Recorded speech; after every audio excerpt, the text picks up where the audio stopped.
विजय जी सुन रहे हैं? जी हाँ विजय जी, ओके। विजय जी तो आप ही बताइए, ये चिराग पासवान का क्या गेम, क्या है, ये क्या हो रहा है ये? अच्छा, अभी तक आप इसको चिराग पासवान का ही गेम चला रहे हैं। हाँ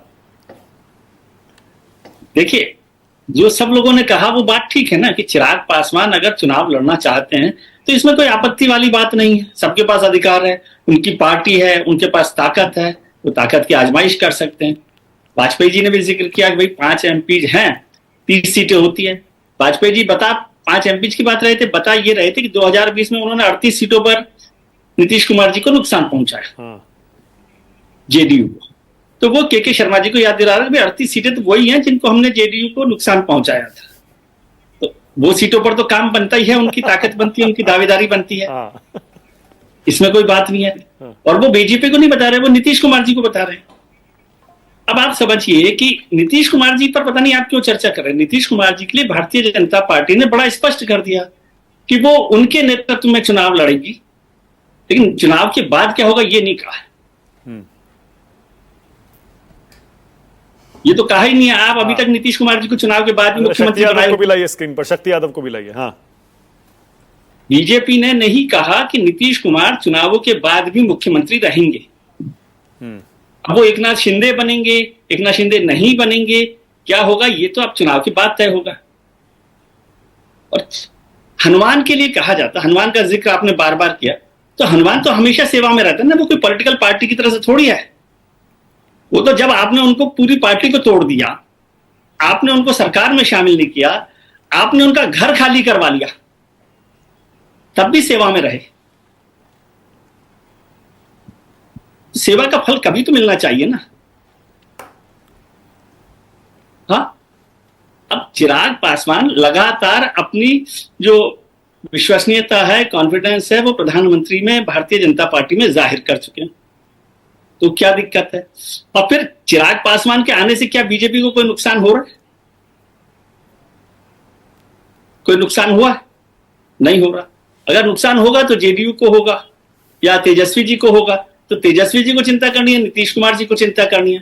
अब सवाल तो वाजपेयी जी से आपको यह पूछना चाहिए कि नीतीश कुमार जी से मुकाबला है या तेजस्वी से मुकाबला चिराग जी का? किसके खिलाफ लड़ रहे हैं? ठीक है, तो वो ताकत कहां पर आती है? 32 सीटों पर, 38 सीटों पर जो 2020 में किया है। देखिए, हनुमान जब अशोक वाटिका में उजाड़ आते हैं तो उसके बाद जब लंका विजय हो जाती है और राम राजमहल में है अयोध्या के, तो माता सीता, अभी ऑपरेशन सिंदूर की चर्चा हो रही थी इसलिए मैंने कहा कि माता सीता श्रृंगार कर रही थी और अपने मांग में सिंदूर भर रही थी। हनुमान ने देख लिया, हनुमान तो राम भक्त है। हनुमान ने माता सीता से पूछा कि भाई ये माता, आप सिंदूर ये जो लगा रही हैं ये क्या है और क्यों लगा रही हैं? तो माता सीता ने कहा कि ये स्वामी के दीर्घायु होने के लिए और स्वामी के शुभ के लिए मैं सिंदूर लगा रही हूं मांग में।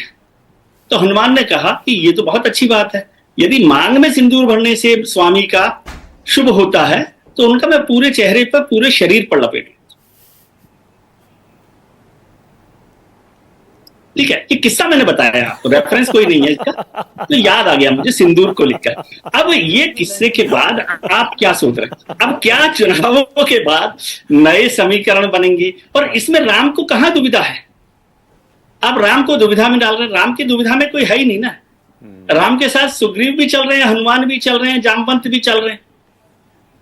अब किसकी जरूरत कब पड़ती है वो अलग अलग मुद्दों पर बात होगी, लेकिन वो सब चुनावों के नतीजे के बाद होगा। ये तय कर लिया भारतीय जनता पार्टी ने, नीतीश कुमार जी को बता दिया कि भाई अब चला चली की बेला है। अब वो किसी दिन वो वाला वीडियो आएगा जब नवीन पटनायक के गिलास हाथ में जो हिलने का जो वीडियो था ना, उस वीडियो को आने का इंतजार है कि वो पटना में कब आता है।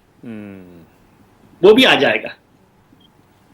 ठीक है, ओके। तो बहुत सारी बातें होती है, सब काम करना है। विजय जी थोड़ा बड़ी तस्वीर भी खींचिए जरा, और ये बताइए ऑपरेशन सिंदूर के बाद जो हवा चलेगी राष्ट्रवाद की, उससे बीजेपी को फायदा होगा, एनडीए को फायदा होगा बिहार में? ऑपरेशन सिंदूर से फायदा होना ही चाहिए। ऑपरेशन सिंदूर का देश भर में असर है, लेकिन हवा तो अयोध्या में नहीं चली। अयोध्या में हवा नहीं चली ना, राम मंदिर निर्माण के 4 महीने बाद नहीं चली, तो ऑपरेशन सिंदूर के बाद कितनी चलेगी? नहीं चलेगी। लेकिन कोई नुकसान होगा भारतीय जनता पार्टी को, ऐसा तो कतई नहीं हो सकता कि उससे कोई नुकसान हो रहा कि ऑपरेशन सिंदूर हो गया तो बिहार में भारतीय जनता पार्टी को हटाइए। सवाल वो नहीं है ना। सवाल अब ये है कि भारतीय जनता पार्टी क्या ये पेशेंस रखना चाहती है अब भी कि चुनाव होने से पहले तक नीतीश कुमार जी को रखे, या चिराग पासवान जी की एक एंट्री कर दी गई, ये प्री कैप हो गया है। मैं ये नहीं कह रहा कि बीजेपी ने चिराग पासवान को उतारा है, लेकिन क्या बिना बीजेपी की सहमति के चिराग पासवान ये बात कर सकते हैं कि वो आ रहे हैं? इसका मतलब एनडीए में तो चर्चा हुई होगी, एनडीए में चर्चा नहीं हुई तो बीजेपी में चर्चा होगी। कोई सहयोगी दल इस तरह की बात कर दे और उतर आए, और वो मजबूत तौर पर, वो 4 सीटों वाली पार्टी नहीं है हम की तरह से या दूसरी पार्टी की तरह से, वो बड़ी पार्टी के तौर पर निकल कर आना चाहते हैं, बड़ी भूमिका में आना चाहते हैं, और कोई केंद्रीय मंत्री। हाँ, अच्छा, जनरल सीट से क्यों लड़ना चाह रहे हैं विजय जी? वो एक माहौल बनाने के लिए कि दलित राजनीति की तरह से वो नहीं आना चाहते। जनरल सीट पर आएंगे तो बिहार में ज्यादा असर उसका दिखाई देगा, क्योंकि दलित सीट पर किसी पर आ जाए, इसलिए पटना में जाएंगे, हाजीपुर में जाएंगे, कहाँ जाएंगे वो तो वाजपेयी जी ने फाइनल की होगी लिस्ट में कि किसका नाम रखना है। लेकिन वो अच्छी बात है, और इसमें दलित में है और जनरल सीट पे, बल्कि ये तो बेहतर बात है कि एक जनरल सीट से वो लड़कर आए और जीत कर आए, इसमें कोई मुझे दुविधा नहीं लगती। अब नीतीश जी को बात नहीं है, शक्ति जी को तय करना है कि वो चिराग पासवान के मुकाबले में जो तेजस्वी जी है उनको कैसे देखते हैं। और ये तो साफ है ना कि भारतीय जनता पार्टी पिछले 20 साल में अपने दम पर सरकार नहीं बना पाई, इसमें कोई फैक्ट, ये तो फैक्ट की बात। और अभी तो उनके पास वो भी नहीं है, कोई नेता भी नहीं है, कोई चेहरा भी नहीं है। और भारतीय जनता पार्टी की हमेशा दुविधा रही कि उसके पास कोई दलित चेहरा नहीं। एग्जैक्टली। क्या विजय जी, को भी रखती है, क्या विजय जी, विजय जी, ओके, इस तरह की चर्चाएं पहले भी हुई हैं। आपको लगता है एलजेपीआर का बीजेपी में विलय भी हो सकता है क्या चिराग इसके लिए तैयार होंगे?